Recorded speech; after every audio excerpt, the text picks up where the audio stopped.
नमस्कार बच्चों, आज हम पाठ 7 बगीचा अ गार्डन इसका अध्ययन करेंगे। पाठ प्रवेश इंट्रोडक्शन। बच्चों को पढ़ने लिखने के साथ साथ भविष्य में उन्हें आत्मनिर्भर बनाने के लिए रचनात्मक कार्यों के बारे में भी शिक्षा प्रदान करनी चाहिए। आत्मनिर्भर यानी कि सेल्फ डिपेंडेंट बनाना है। रचनात्मक कार्य यानी कि कुछ नया करना है, कुछ नई वस्तु का सर्जन करना है। देखिए कैसी वस्तु का सर्जन करना है, जैसे बगीचे में पौधे लगाना, खिलौने बनाना, तस्वीर खींचना आदि। बच्चों, आपको पढ़ाई के अलावा भी और कुछ भी आपको करना चाहिए। जैसे कि बगीचे में आप पौधे भी लगा सकते हो, खिलौने भी बना सकते हो, मिट्टी के खिलौने भी बना सकते हो बच्चों। फिर तस्वीर खींचना आदि, ऐसे कई तरह के अलग अलग काम भी आपको करने चाहिए और सीखने चाहिए। ऐसा करने से बच्चों की ज्ञान वृद्धि होगी। ज्ञान वृद्धि होगी कि यानी आपका नॉलेज बढ़ेगा। भविष्य में वे एक जिम्मेदार नागरिक बन सकेंगे। जिम्मेदार नागरिक बन सकेंगे। पढ़ाई के अलावा आपको जो भी अच्छा लगता है वह आपको सीखते रहना है। ठीक है, आइए पाठ का पठन शुरू करते हैं और कठिन शब्द रेखांकित करते हैं। एक दिन अध्यापिका जी ने बच्चों से उनकी कक्षा में कहा, बच्चों, कल से हम सब अपने स्कूल में पौधे लगाएंगे। बच्चे बोले, हाँ अध्यापिका जी, हम सब पौधे लगाएंगे, बड़ा मज़ा आएगा। अध्यापिका यानी शिक्षिका, टीचर। एक दिन क्या हुआ कि अध्यापिका जी कक्षा में आई और उन्होंने बच्चों से कहा कि कल हम अपने स्कूल में पौधे लगाएंगे। बच्चों, यहाँ पर प्रश्न निकल कर आ सकता है कि कक्षा में आकर अध्यापिका जी ने बच्चों से क्या कहा। तो अध्यापिका जी ने बच्चों से कहा कि कल से हम सब अपने स्कूल में पौधे लगाएंगे। हाँ, तो इस पर बच्चों ने भी जवाब दिया कि हाँ, पौधे लगाने में बहुत मज़ा आएगा। स्कूल में कुछ खुरपियाँ थी। बच्चों ने अगले दिन खुरपियों से मैदान में घास खोदी। खुरपी, खुरपियाँ। बच्चों, इस शब्द का अर्थ है घास काटने का एक साधन, एक औजार। बच्चों ने अगले दिन खुरपियों से मैदान में घास खोदी। फिर मैदान में खूब पानी डाला, जिससे ज़मीन गीली हो गई। उसके बाद बच्चों ने खुरपियों से ज़मीन खोदी। मीना और माला ने एक क्यारी बनाई। ठीक है, अभी अध्यापिका जी ने बच्चों से कहा कि हम पौधे लगाएंगे, तो पौधे ऐसे तो नहीं लगेंगे ना बच्चों। उसके लिए बहुत सारी तैयारियां करनी पड़ेगी कि जो मैदान था, ठीक है, तो मैदान में जो भी घास उग गई थी, तो सबसे पहले तो मैदान में से वह घास खोदकर निकाल दी गई। फिर मैदान में बहुत सारा पानी डाल दिया। क्यों पानी डाला? कि जिससे जो मैदान की ज़मीन थी वह गीली हो जाए और आसानी से बच्चे खुरपियों की मदद से ज़मीन खोद पाए। इस वजह से फिर यहाँ पर मीना और माला ने एक क्यारी बनाई। ठीक है, तो प्रश्न भी पूछा जा सकता है कि क्यारी किसने बनाई थी? तो मीना और माला ने। अशोक और मोहन, पेज नंबर 49।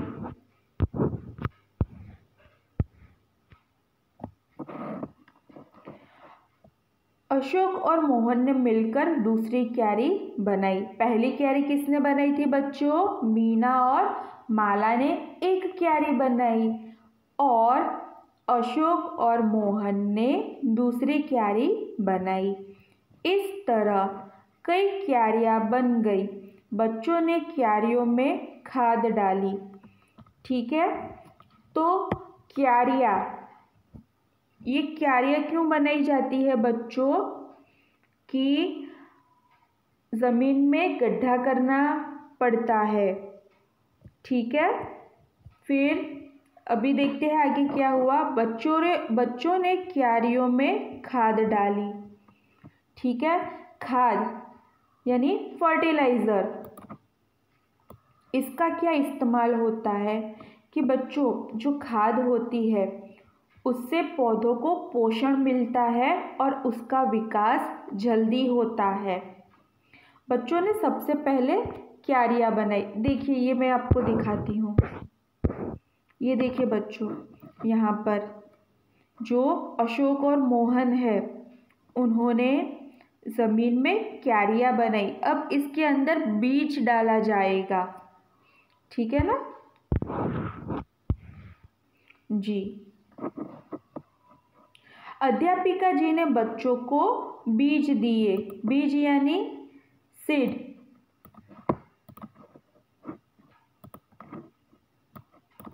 बच्चों ने क्यारियों में बीज बोए, फिर उनमें पानी दिया।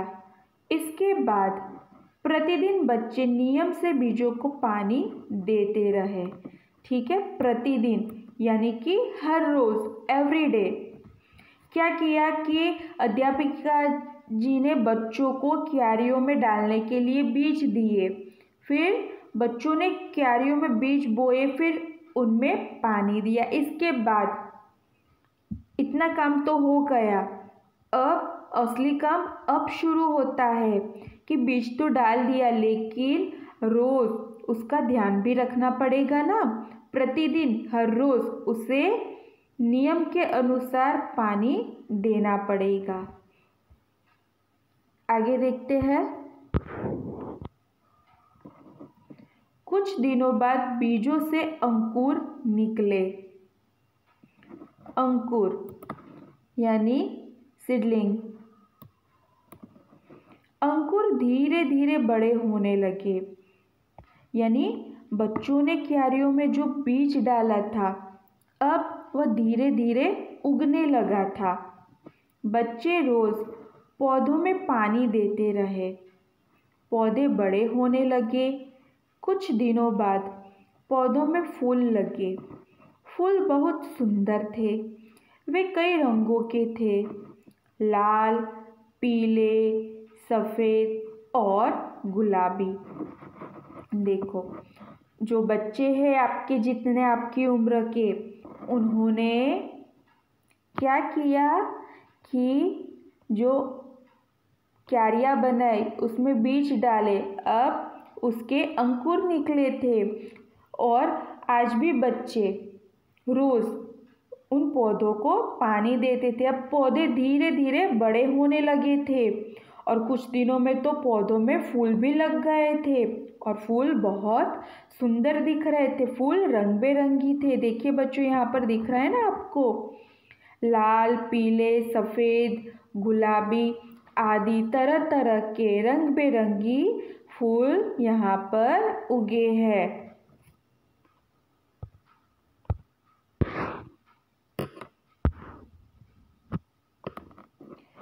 बच्चे बोले, आहा, कितने सुंदर फूल है। अध्यापिका जी ने कहा, हाँ, ये फूल बहुत सुंदर है।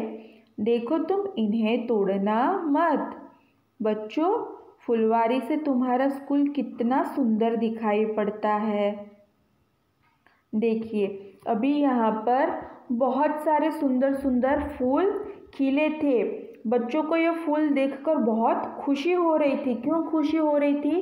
कि इन्होंने इतनी मेहनत करके जो मैदान था उसमें आज जो फुलवारी बनाई थी उससे वो बहुत खुश थे। लेकिन यहाँ पर अध्यापिका जी ने बच्चों को एक बात बताई कि ये जो फूल है बहुत सुंदर दिखते हैं, लेकिन इन सुंदर फूलों को आपको तोड़ना नहीं है। और कहा कि ये जो चारों तरफ जो फूल खिले हैं, इस वजह से आपका जो स्कूल है बहुत ही सुंदर खूबसूरत दिखाई दे रहा है। इसी प्रकार हमें अपने नगर और घर में तथा आसपास वृक्ष और पौधे लगाने चाहिए, जिससे अपना नगर अच्छा दिखाई देने लगे और वातावरण भी सुहावना हो जाए। अध्यापिका जी एक और बात कहती है कि बच्चों इसी प्रकार हमें नगर में, यानी कि हम जहाँ पर रहते हैं वह, जिस शहर में रहते हैं वह घर तथा आसपास वृक्ष यानी कि पेड़ पौधे लगाने चाहिए, जिससे जो हमारा शहर है, हमारा जो नगर है वह अच्छा दिखाई दे। और क्या होगा कि पेड़ पौधों की वजह से जो वातावरण है वह शुद्ध बनेगा और जो वातावरण है वह सुहावना हो जाएगा। सुहावना यानी कि प्लेजेंट हो जाएगा। बच्चे बोले, अध्यापिका जी हम कभी फूल नहीं तोड़ेंगे और अपने घरों में भी पौधे लगाएंगे। देखिए यहाँ पर अध्यापिका जी ने जो पेड़ पौधे हैं उसका क्या महत्व है उसके बारे में बताया और अंत में बच्चों ने कहा कि ठीक है अध्यापिका जी, आज के बाद हम फूल नहीं तोड़ेंगे और घरों में भी पौधे लगाएंगे। ठीक है बच्चों आपके घर पर है पौधे? अगर नहीं है तो आपको भी कोशिश करनी है। कोशिश कीजिए, प्रयास कीजिए एक छोटा सा पौधा उगाने का। ठीक है, धन्यवाद।